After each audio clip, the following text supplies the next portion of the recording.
બનાસકાંઠા જિલ્લાના ટુરિસ્ટ અને luxury bus માલિકોએ રોડ ટ્રાન્સપોર્ટ વિભાગના નવા નોટિફિકેશન સામે અવાજ ઉઠાવ્યો।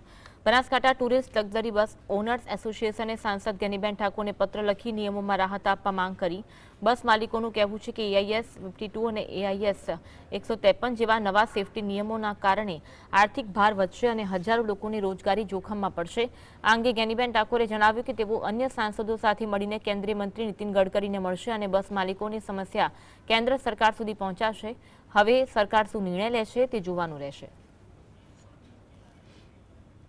जो आ जे टूरिज्म साथे जे संकळायेला तमाम लग्जरीना मालिको होय एनी साथे संकळायेला होय रोजगारी एमां पण क्यांक ने क्यांक रोजगारीमां पण बेकारीनुं प्रमाण वधशे अने आ प्रमाणनो सरकार निर्णय लेशे अने वधारे एने स्ट्रिक्ट राखशे तो टूरिज्ममां पण जे लोको आस्थाने माने छे क्यांक प्रवास जवा माटे बीजे जईने जोवा मळीने एनुं अनुकरण करवा माटेना प्रयत्नो करे छे।